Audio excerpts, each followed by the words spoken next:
Hello everyone, and welcome back to Gone Legends. Today, we pay tribute to two remarkable souls who have recently left us, gifted artists and beloved entertainers who shaped the world of cinema and creativity in unforgettable ways. Before we begin, please take a moment to like this video and subscribe to our channel. Your support helps us continue honoring the legacies of those who touched our hearts. Now, let's take a moment to celebrate their extraordinary journeys and lasting impact. She was not born to be famous. She was not born into wealth. She was born into a world where equality was a dream, not a right. But one quiet act, one simple no, would echo across history forever. This is the story of Rosa Louise Macaulay Parks. Born on February 4, 1913, in Tuskegee, Alabama, and passing away peacefully on October 24, 2005.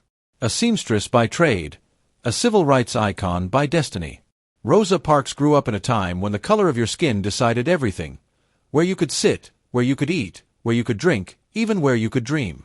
Her grandparents were former slaves, and from them she inherited a quiet, powerful strength, a belief that dignity should never be negotiable.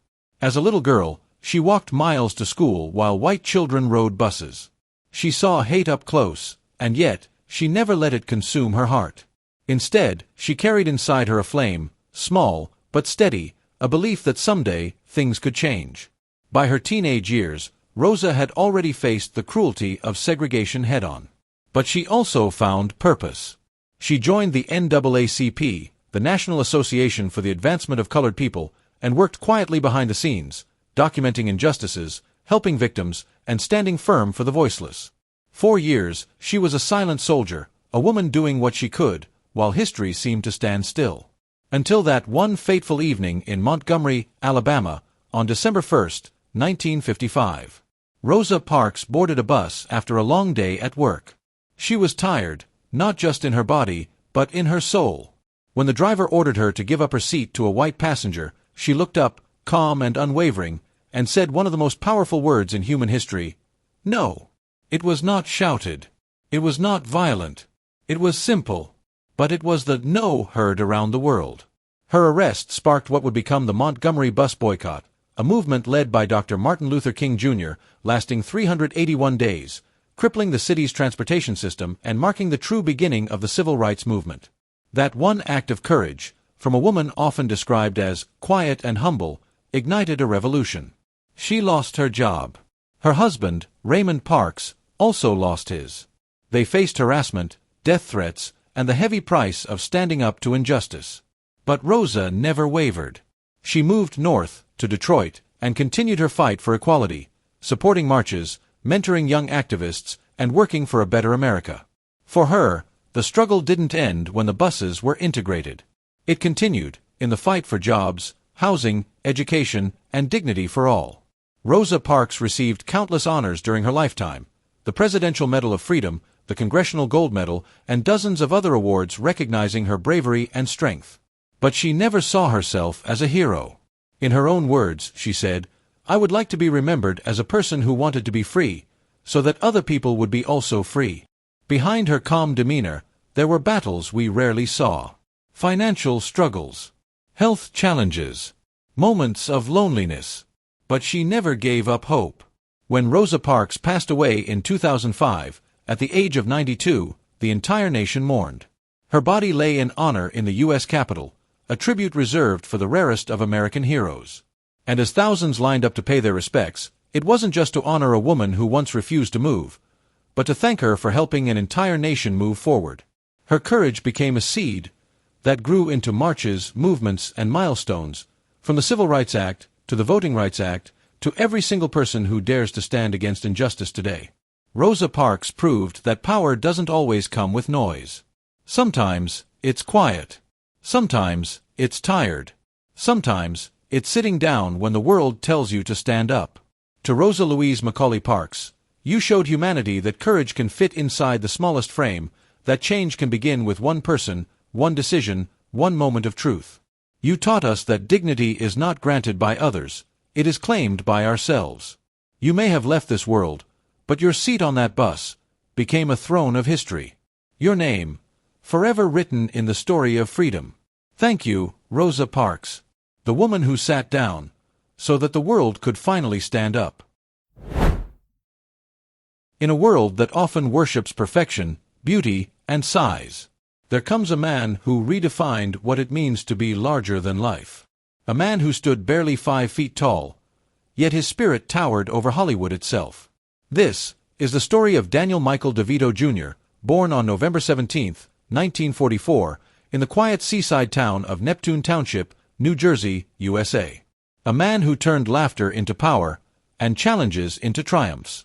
This is the life story of the one and only Danny DeVito.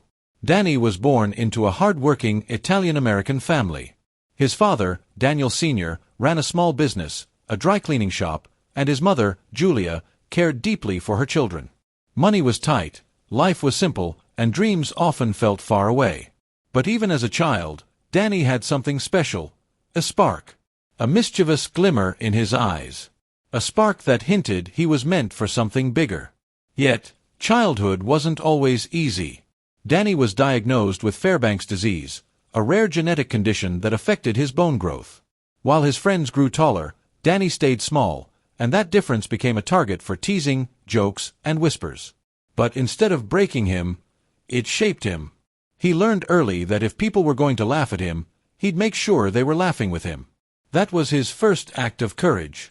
And it wouldn't be his last. By his teenage years, Danny was searching for purpose. He worked odd jobs, including sweeping floors and helping at his sister's beauty salon. Amid the scent of shampoo and gossip, he found a strange kind of inspiration. He realized how much people loved stories, how faces lit up when they felt seen and understood. And one day, something inside him whispered, "You belong on a stage." With almost no money and nothing but raw ambition, Danny left New Jersey and went to New York City. There, he enrolled at the American Academy of Dramatic Arts, a place where dreamers became performers, and performers became legends. The young man who had once been laughed at for being different was now learning how to make the world laugh and feel on command. New York in the late 1960s wasn't kind to newcomers. Danny took whatever work he could find, small plays, commercials, and theater productions that barely paid the rent. He often slept in tiny apartments, rehearsed in cold basements, and faced rejection after rejection. But through those years of struggle, he built resilience. He didn't have leading man looks or Hollywood's idea of perfection. But he had timing. He had charisma. And most of all, he had authenticity. He poured every ounce of himself into every character, and little by little, people started to notice. One of those people was Michael Douglas, a fellow actor and friend he met during his early theater days. That friendship would later change his life forever. In 1975, Michael Douglas produced a film that would go on to become one of the greatest movies of its era, One Flew Over the Cuckoo's Nest. And he wanted Danny to play a small but memorable role, Martini, one of the patients in the psychiatric ward. It was a modest part, but Danny's performance was unforgettable, quirky, emotional, deeply human. Hollywood had finally taken notice of the little man with the giant personality. But his true rise came 3 years later. In 1978, Danny landed the role that changed everything, Louis De Palma, the fiery, sarcastic dispatcher on the hit TV sitcom Taxi. Louis was rude, hilarious, and unpredictable, but audiences loved him. Danny's portrayal earned him an Emmy Award and solidified his place as one of television's greatest comedic talents. From that point on, Danny DeVito wasn't just another actor. He was a force of nature. After Taxi, Danny didn't slow down. He conquered both film and television with an unstoppable drive. He starred in hits like Ruthless People, Romancing the Stone, Throw Mama from the Train, Batman Returns, and the timeless family favorite, Matilda. In every role, Danny brought something unique, a mix of humor, heart, and truth. But Danny wasn't content with just being in front of the camera. He wanted to tell stories his way. So he co-founded Jersey Films, a production company that would go on to produce some of the most iconic movies of the 1990s, including Pulp Fiction, Get Shorty, Erin Brockovich, and Man on the Moon. These weren't just movies. They were statements, bold, unconventional, deeply human stories. And behind many of them was Danny's fearless vision. As a director, he brought that same daring energy, from the dark comedy The War of the Roses to the beloved family masterpiece Matilda. He had become what few could achieve, a master of both art and entertainment. In 1982, Danny found something even more precious than fame. He found love. He married actress Rhea Perlman, known for her role on Cheers. The two were a perfect match, funny, warm, fiercely loyal, and full of passion for their craft. Together, they had 3 children, and for decades, they were one of Hollywood's happiest couples. They acted together, supported each other, and even built careers side by side. But like all stories, theirs had chapters of change. After over 30 years together, they announced a separation. Yet in true DeVito fashion, there was no bitterness, only gratitude. They remain close friends and loving parents to this day.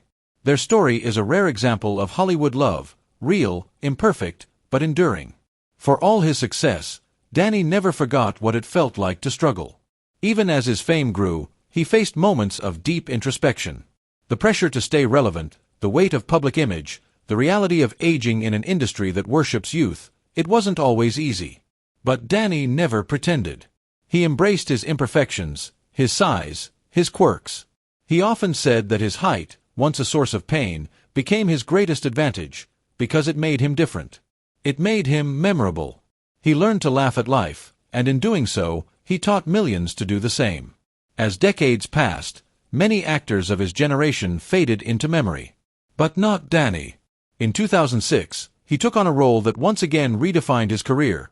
Frank Reynolds in the cult favorite series, It's Always Sunny in Philadelphia. Wild, outrageous, and unpredictable, Frank was everything audiences didn't expect from Danny DeVito at his age. But he dove into the madness with full force, and fans loved him for it. Suddenly, a new generation discovered him, not just as a legend from the past, but as a living, breathing icon of comedy. Over the course of his incredible career, Danny DeVito has earned an Emmy Award, a Golden Globe Award, multiple Screen Actors Guild nominations, and a lifetime of love and respect from audiences around the world. But his true legacy isn't found in awards. It's found in laughter. In the way his films make people smile, cry, and see the beauty in imperfection. He's been an actor, a director, a producer, and a father. But above all, he's been a reminder that success isn't about fitting in, it's about standing out. Today, Danny DeVito continues to work in film and television, proving that passion knows no age. He's in his late 70s now, but his spark remains the same, bright, warm, unstoppable. He's not chasing fame anymore, he is fame. Not the shallow kind, but the kind built on talent, resilience, and authenticity.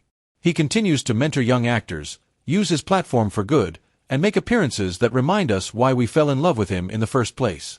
Danny DeVito's journey is not just the story of an actor. It's the story of courage, of a man who turned pain into purpose, and laughter into legacy. He showed the world that heroes come in all shapes and sizes, and that what truly makes a legend is heart. He didn't need to be tall to stand above others. He stood tall because he dared to be himself, unapologetically, beautifully, perfectly himself. So here's to the man who made us laugh through tears, who reminded us that joy can come from the most unexpected places, and who proved that even the smallest person can cast the longest shadow. Danny DeVito, a true Hollywood legend, a giant in heart, and forever, one of the greatest gone legends. This was the story of Danny DeVito, a man who rose above the limits life gave him and became larger than anyone could imagine. Thank you for watching Gone Legends, where stories never fade, and legends live forever.